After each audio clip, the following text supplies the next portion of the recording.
High বন্ধুরা, welcome to my channel and my ID. দেখতে পাচ্ছেন গুরুত্বপূর্ণ একটি ছোট্ট টপিকস ফর প্রিপোজিশন। বন্ধুরা, এই ফর প্রিপোজিশনের আজকের এখানে প্রায় 9 প্রকারের ব্যবহার নিয়ে আপনাদের সামনে হাজির হলাম।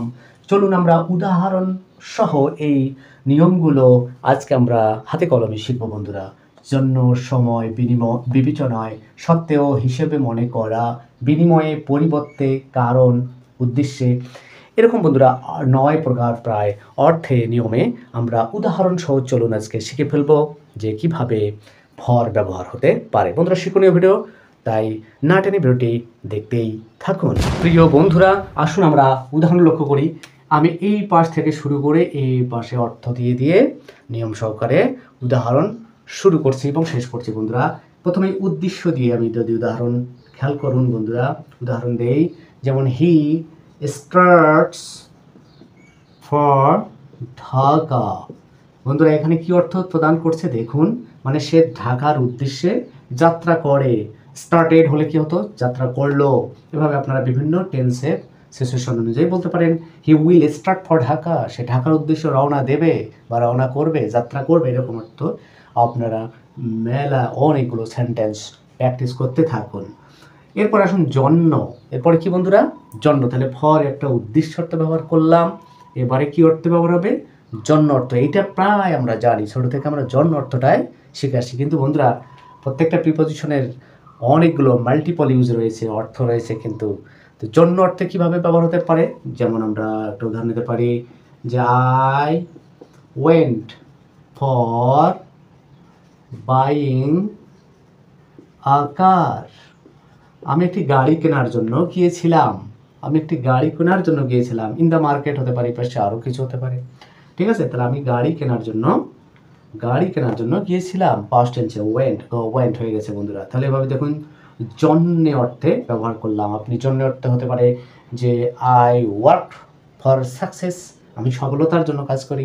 জন্য অর্থে আপনি যে কোনো শব্দ এই পাশে ফলের পাশে অর্থ অনুযায়ী ব্যবহার করতে পারেন, তবে ভাব জাতীয় শব্দ আসলে আইএনজি করতে হয় বন্ধুরা। এরপর আসুন সময়। সময় অর্থে প্রিপোজিশন ফর কিভাবে ব্যবহার হয়। এই সময়ের ফর অর্থে আমরা সাধারণত পারফেক্ট কন্টিনিউয়াস টেন্সগুলোর বাক্য ব্যবহার করে থাকি। যেমন I have been doing the work, মানে কি আমি কাজটি করতেছি ফর 3 আওয়ার্স, মানে আমি 3 ঘন্টা ধরে। অর্থাৎ এই সময় সাধারণত অর্থ প্রকাশ করে ধরে, যাবত, পর্যন্ত, বেপিয়া।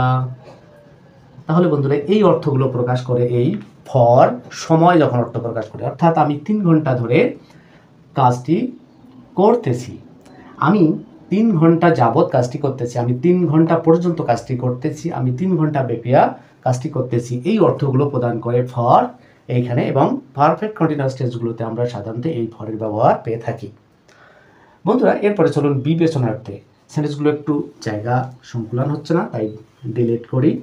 আপনারা মনোযোগ দিয়ে, যাদের শেখার উদ্দেশ্য রয়েছে, আগ্রহ রয়েছে, ভিডিওটি বারবার দেখবেন। ইনশাল্লাহ ফরের ব্যবহারগুলো মনের মধ্যে গেঁথে যাবে, ভুলবেন না সহজে। ঠিক আছে বন্ধুরা, এবারে নিয়মটাতে যাচ্ছি বিবেচনায়। কিসের বিবেচনায়? যেমন দেখুন, আমি একটা এক্সাম্পল সেট করছি। যেমন ধরুন, দ্য বয় ওয়াজ পার্ডনড, অর্থাৎ ছেলেটিকে ক্ষমা করে দেওয়া হলো ফর হিজ, এটা টি বন্ধুরা, টেন্ডার এজ। অর্থাৎ ছেলেটিকে ক্ষমা করে দেওয়া হলো, পেসিভ ভয়েসে আছে, ছেলেটিকে ক্ষমা করে দেওয়া হলো তার বয়স বিবেচনায়। এখানে ফর বিবেচনায় অর্থে ব্যবহার হয়েছে। তার বয়স বিবেচনায় ছেলেটিকে ক্ষমা করে দেওয়া হলো।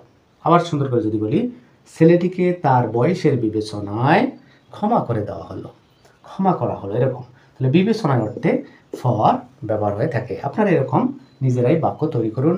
কমেন্ট বক্সে যে নিয়মগুলো আমি উদাহরণ দিচ্ছি একটা করে, আপনারা কমেন্ট বক্সে প্র্যাকটিস করতে পারেন অনেকগুলো বাক্য ব্যবহার করে। বন্ধুরা, চলুন আমরা এবার সত্ত্বেও দিয়ে দেখব।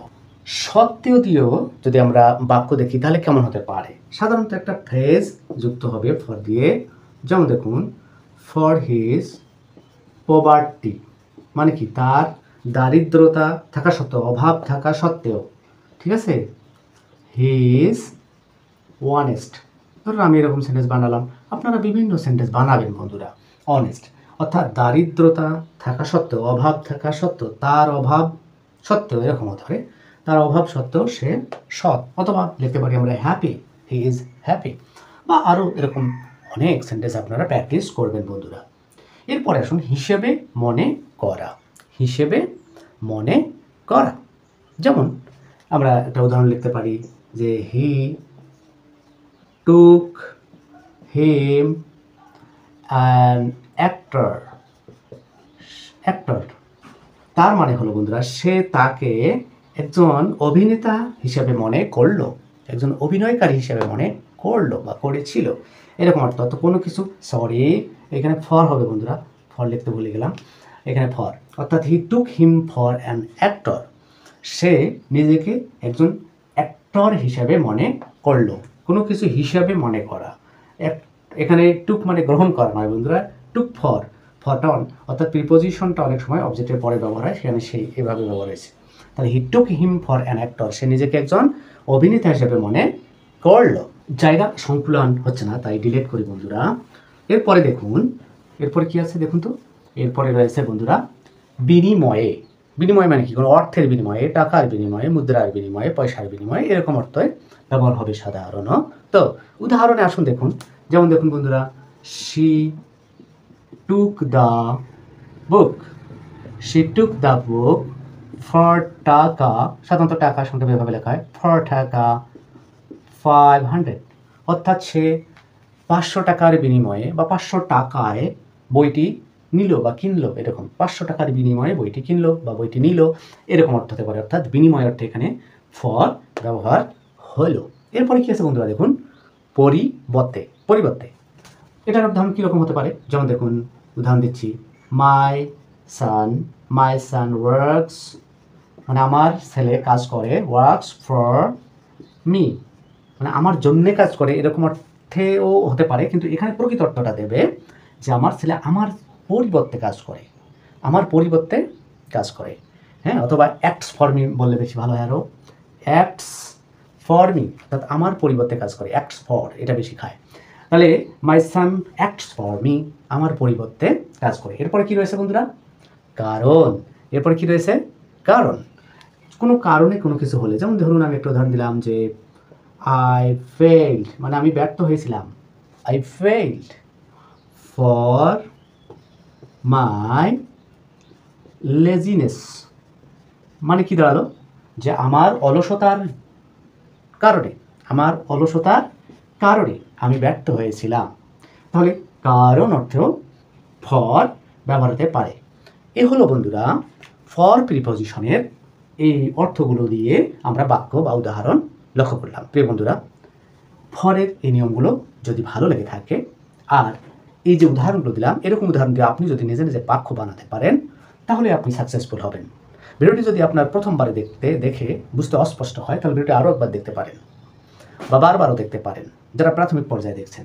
প্রিয় বন্ধুরা, আজকের এই ভিডিওটি সংক্ষিপ্তভাবে এখানেই সমাপ্ত ঘোষণা করছি। দেখা হবে অন্য কোনো ভিডিওতে। যদি বন্ধুরা ভিডিওটি শিক্ষণীয় ভিডিও বলে মনে করেন, তাহলে অবশ্যই সবার মাঝে ছড়িয়ে দেবেন।